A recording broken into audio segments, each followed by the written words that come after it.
Hello बच्चों, class 10th both medium chapter number हम 6 कर रहे थे। उसमें 6.4 एक्सरसाइज हमारी चल रही है। 3 तक आप क्वेश्चन कर चुके हैं बेटा। आगे क्वेश्चन नंबर 4 से स्टार्ट करते हैं आज का टॉपिक। तो देखते हैं क्वेश्चन नंबर 4 में क्या बोला गया है। पहले मैं स्टेटमेंट इंग्लिश में पढ़ूंगा बेटा, बाद में उसके हिंदी में बारे में बताऊंगा। If the area of two similar triangle are equal, क्या बोला कि दो कोई सिमिलर ट्रायंगल है बेटा और उनका जो एरिया है वो आपस में इक्वल है। प्रूव दैट दे आर कॉन्ग्रेंट्स, तो प्रूव करके दिखाओ कि वो कॉन्ग्रेंट्स है। तो देखो अपन कैसे अपन इनको प्रूव कर सकते हैं। तो हमें दो ट्रायंगल दे रखी है बेटा, एक अपन ए बी सी कह देते हैं और एक पी क्या हुआ देते हैं। अगर हिंदी में बात करें तो बेटा हमें गिवन है, दिया हुआ है, एक तो ये दोनों ट्रायंगल त्रिभुज आपस में समरूप है बेटा। इंग्लिश में बात करें तो सिमिलर है। एक तो ये त्रिभुज और ये त्रिभुज आपस में समरूप है, और एक इनका जो क्षेत्रफल है, जैसे एबीसी का क्षेत्रफल और पी क्यू आर का जो क्षेत्रफल है, एक जो दोनों का एरिया है वो भी हमें आपस में इक्वल दिया हुआ है। और हमें प्रूव क्या करके दिखाना है, हमें सिद्ध क्या करके दिखाना है कि ये और ये कॉन्ग्रेंट्स होगा। जो ट्रायंगल एबीसी है वो कॉन्ग्रेंट्स होगा पी क्यू आर, ये हमें प्रूव करके दिखाना है। ओके बेटा, तो देखो हम इनको कैसे प्रूव कर सकते हैं। सबसे पहले आपको इस बात का पता होना चाहिए कि हम कर क्या रहे हैं और इसका मतलब क्या है। मतलब मेरा कहने का ये है कि सिमिलर और कॉन्ग्रेंट्स, हिंदी में बात करें समरूप और सर्वांगसम का मतलब क्या होता है। समरूप का मतलब होता है बेटा कि इनके साइडों का जो अनुपात है वो बराबर है। इस साइड और इस साइड का जो भी अनुपात होगा, इस साइड और इस साइड का जो भी अनुपात होगा, इस साइड और इस साइड का जो भी अनुपात होगा वो बराबर है। एक तो ये होता है। और जो सर्वांग सम है इसका मतलब एक दूसरे के बिल्कुल ही बराबर है, अनुपात ही नहीं, आपस में सब कुछ एक दूसरे के बराबर है। ये हमें प्रूव करके दिखाना है भी सारा एक दूसरे की, ये इसकी कॉपी है। अब फॉर एग्जांपल अगर समरूप है, ये 2 है ये 4 है, तो ये 1/2 आएगा अगर आप इसके बटे में इसको रखेंगे। और ये 1 और ये 2 है तो भी 1/2 आएगा। और ये 3 और ये 6 है तो ये समरूप है। जैसे 2/4 1/2 आ गया, 1/2 ये आ गया, ये भी 1/2 आ गया, ये समरूप है। पर सर्वांग सम जो कॉन्ग्रेंट्स होगा उसमें ये 2 3 नहीं, आपस में ये 2 2 2 2 2 2 ऐसे सब बराबर होना चाहिए। तो वो चीज जो होती है वो सर्वांग सम होती है। ओके बेटा, तो अब देखो मैं उसको क्या कैसे प्रूव कर सकता हूं आपके सामने। अब हमें पता है, वी नो दैट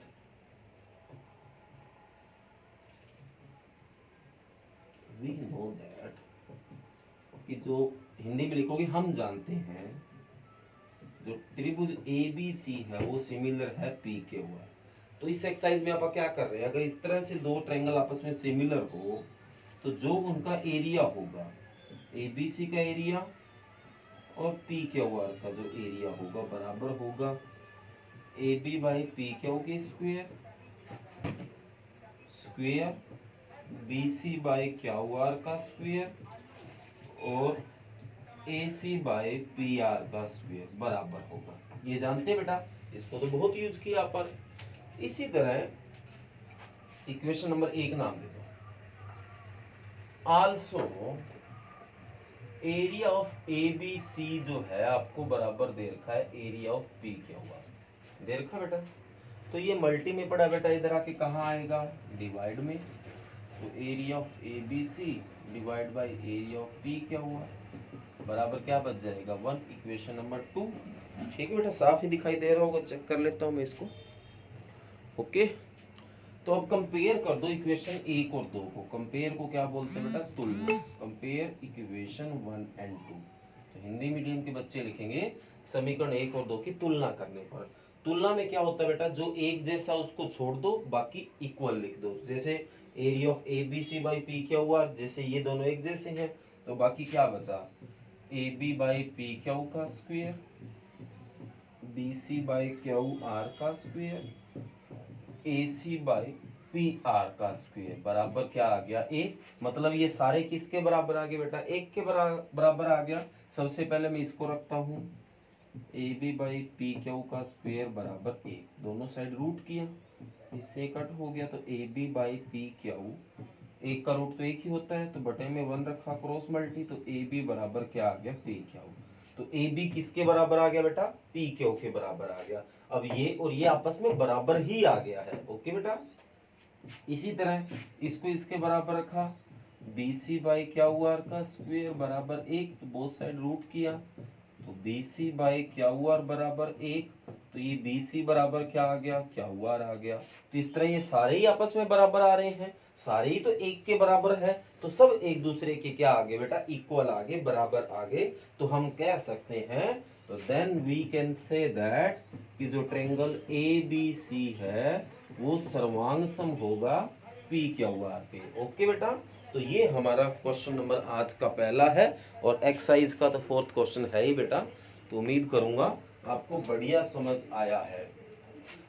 आगे बढ़ते हैं बेटा नेक्स्ट क्वेश्चन, ये क्वेश्चन नंबर 4 है, तो आगे आप करते हैं क्वेश्चन नंबर 5। उसमें देखते हैं क्या गिवन है और क्या कैसे प्रूव करना है या फाइंड करना है, जो भी बात है उसको देखते हैं।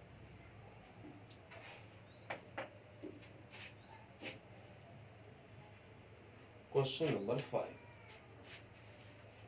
बोला गया D E F are respectively the mid points of side A B B C and C of triangle A B C. तो इसने ये बोला बेटा कि एक ट्रायंगल ए बी सी है, ए बी का है वो डी मिड पॉइंट है, ये मिड पॉइंट है बेटा, ई है वो बी सी का है, और एफ है वो इसका है। हिंदी में बात करें तो बेटा त्रिभुज ए बी सी है, डी है वो ए बी का मध्य बिंदु है, बी सी का ई मध्य बिंदु है, ए सी का एफ मध्य बिंदु है। अभी तक ये बताया गया है। Find the ratio of area, आपको फाइंड करना है, क्या निकालना है, area of D E F का रेशियो निकाल के लाना है, अनुपात निकालना है, बटे में रखना है area of A B C. तो ऑलमोस्ट वही काम करना है जो आप करते आ रहे हैं, और उससे पहले आपको कुछ चीजों को पता होना जरूरी है। तो सबसे पहले मैं डी ई एफ को एक ट्रायंगल बना लेता हूँ। बेटा 9th में अपन एक थ्योरम की थी, जब ये और ये किसी का दोनों अगर मिड पॉइंट है तो ये इसके एक तो पैरेलल होती है, समांतर होती है, और एक ये जो बी सी है वो इसका डबल होता है। तो वी नो दैट, हम जानते हैं, क्या जानते हैं बेटा, कि एक तो जो डी एफ है वो BC के पैरेलल होगा, और एक जो BC है वो 2DF होगा, इसका डबल होगा। ये चीज हम जानते हैं। ओके बेटा, इसी तरह अकेला DF ही थोड़ी है, E और F भी तो मिड पॉइंट है, तो जो EF है वो पैरेलल है AB के, और इसी तरह जो AB है वो EF का डबल हो गया। ओके बेटा, और अब अगर DE का नंबर आप मिलाएं तो DE पैरेलल हो गया AC के पैरेलल, बेटा हिंदी में समांतर होता है, और AC जो वो डबल है वो 2DE हो गया। ओके बेटा, अब अपन इनका रेशियो निकालना है, और ये रेशियो निकालना हम काफी टाइम से कर रहे हैं, पर उसके लिए इन दोनों ट्रायंगल का सिमिलर होना जरूरी है, तब जाके वो फार्मूला लगता है। तो in triangle DEF and triangle ABC, मैं कहता हूं ये दोनों ट्रायंगल आपस में सिमिलर है, समरूप है। कैसे, ये साइड इसकी डबल है, ये साइड इसकी डबल है, ये साइड इसकी डबल है, तो अकॉर्डिंग टू सिमिलरिटी एस समरूपता एस के अनुसार ये आपस में सिमिलर हो जाएगी। तो आप सीधा लिख देना, according to similarity S triangle DEF similar हो जाएगी ABC। हिंदी में लिखोगे समरूपता एस के अनुसार, भुजा के अनुसार ये दोनों ट्रायंगल आपस में सिमिलर हो गए। और अगर ये सिमिलर हो गई तो आप कुछ लिख सकते हैं, तो जो area of DEF divide by area of ABC है वो किसके बराबर होगा, DE बाई AB का स्क्वायर। एक बार इसको चेक कर लो कि सही है, कि कई बार गड़बड़ हो जाती है। जैसे BC है वो DF के साथ आ रहा है, और AB जो है वो EF के साथ आ रहा है, और हमारा AB किसके साथ आ रहा है, DE। अब इसमें क्या सेट करना है, AB के साथ EF आना चाहिए। तो AB के साथ EF अगर आना चाहिए तो मैं इसको DEF को अगर EFD लिखूं तो ये थोड़ी है कुछ और लिख दिया बेटा। डी ई एफ को अगर ई एफ डी लिख दिया तो ट्रायंगल तो अब भी वही है, कोई फर्क थोड़ी पड़ गया, एरिया तो उतना ही आएगा। अगर आप यहां से लेके ये एरिया निकालोगे तो भी उतना आएगा, ये एरिया निकालोगे तो भी उतना आएगा। एरिया के मैटर में कोई फर्क नहीं पड़ता, पर उसको चेक तो करो कि सही है या नहीं। तो ई एफ के साथ ए बी आ गया, ठीक है, ई एफ के साथ ए बी आ गया, डी एफ या एफ डी के साथ बी सी आ गया, ठीक है, अब सही है बेटा। तो इसको सही किया तो ई एफ आ गया।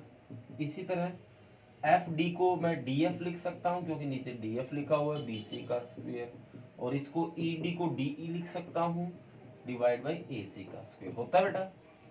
तो जो area of E F D है divide by area of A B C है, ई एफ तो पड़ा है बेटा, ए बी जो है ए बी है उसकी जगह क्या लिख सकता हूं मैं, 2EF लिख सकता हूं। इसी तरह डी एफ पड़ा है, बी सी की जगह क्या लिख सकता हूं, 2DF लिख सकता हूं। इसी तरह डी ई पड़ा है, ए सी की जगह क्या लिख सकता हूं, BE लिख सकता हूं 2 टाइम। तो area of E F D divide by area of A B C, E F C F cut तो क्या बचा बेटा 1/2 का स्क्वायर। इसी तरह ये भी 1/2 का स्क्वायर, इससे ये कट हो गया, और ये भी 1/2 का स्क्वायर। तो ये तो तीनों एक ही चीज है, एक ही बार लिख लूं। तो area of E F D divide by area of A B C, और 1/2 का स्क्वायर क्या हो गया 1/4, और यही हमें निकाल के लाना था। तो जो इसका रेशो है वो 1:4 आ जाएगा। ओके बेटा, समझ आ गया होगा उम्मीद करता हूँ। बाकी चेक कर लेता हूँ वीडियो सही बन रही है बेटा। ओके, तो ये क्वेश्चन नंबर 5 है हमारा।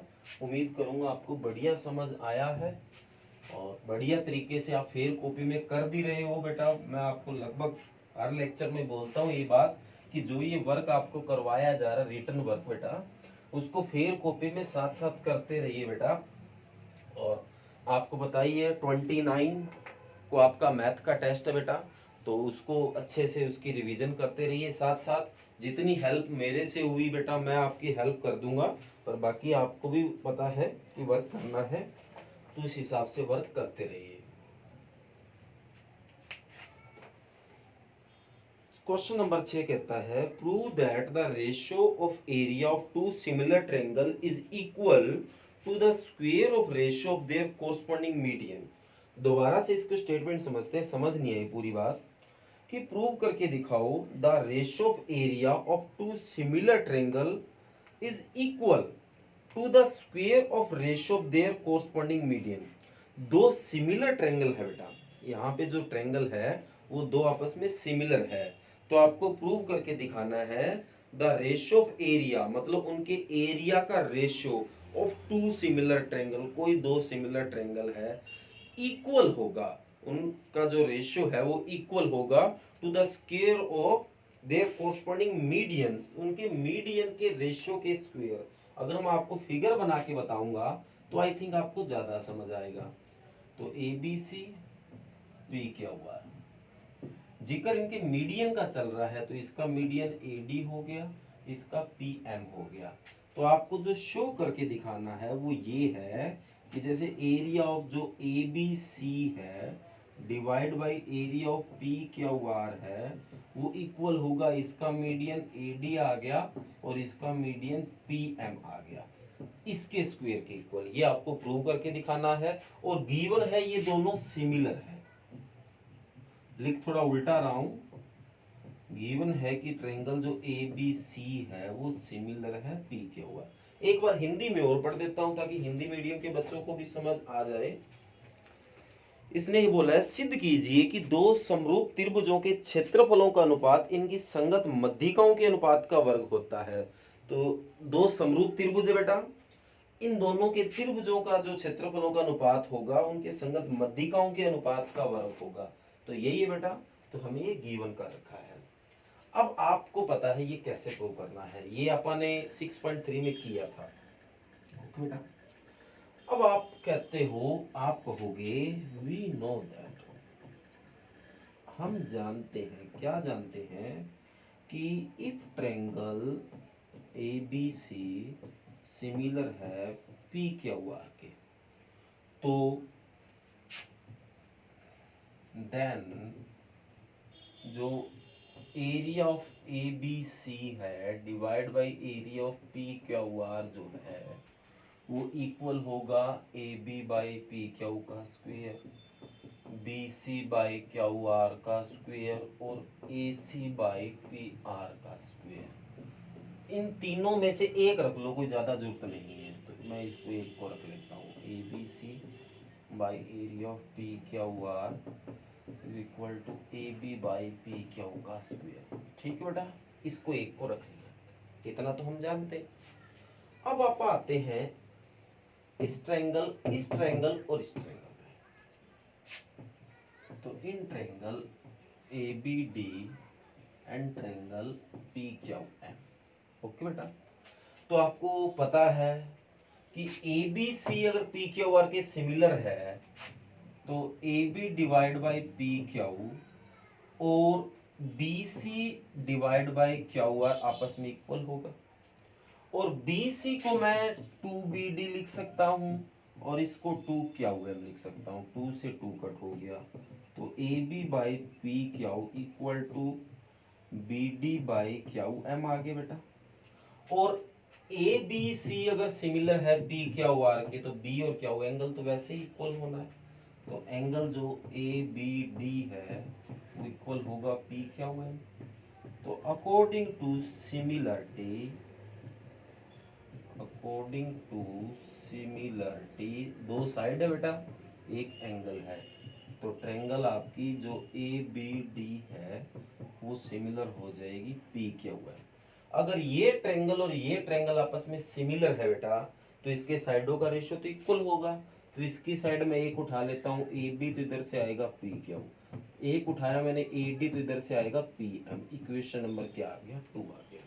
अब आप बताओ जो A B by P Q किसके बराबर है, A D by P M, तो ये वैल्यू यहाँ पुट कर सकता हूं, तो द वैल्यू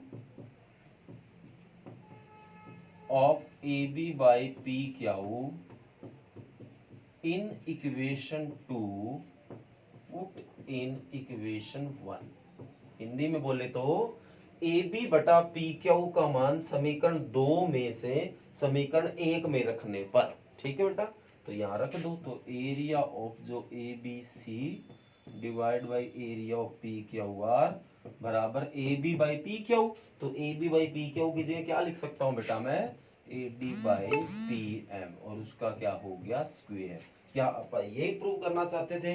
बिल्कुल बेटा, हम यही प्रूव करना चाहते थे, तो उम्मीद करूंगा कि आपको बढ़िया समझ आया है। ओके बेटा, तो जो आज का रिटन वर्क है बेटा वो यही है, वो इतना ही है। आज आपको जो राइट करने हैं वो ये 3 क्वेश्चन है, क्वेश्चन नंबर 4, 5, 6। ओके बेटा, साथ साथ अपने टेस्ट की तैयारी करते रहिए बेटा, और जब तक टेस्ट नहीं होता तब तक मैं आपको रिटन वर्क थोड़ा कम ही देने की कोशिश करूंगा, ताकि आप अपने टेस्ट में भी ध्यान लगाते रहो साथ साथ। अब आप क्या करते हैं, साथ साथ रिवाइज करते हैं। तो कल जो रिवीजन किया था उसमें मैंने आपको एग्जाम्पल नंबर 2 तक दे दिया था चैप्टर नंबर 9 का, तो आज जो आपका रिवीजन वर्क है वो चैप्टर नंबर 9 का एग्जाम्पल नंबर 3, 4, 5, 6, 7 ही एग्जाम्पल बेटा।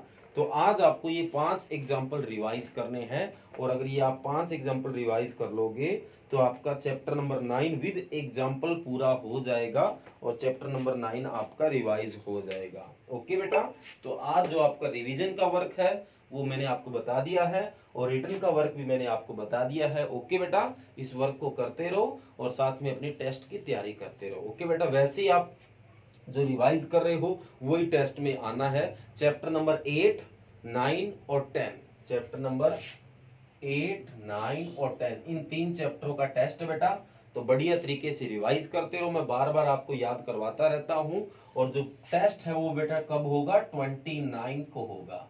ओके बेटा, सैटरडे को टेस्ट होगा आपका, तो इसकी अपनी बढ़िया से बढ़िया तैयारी करते रहिए। ओके बेटा, तो थैंक यू, कर लेना।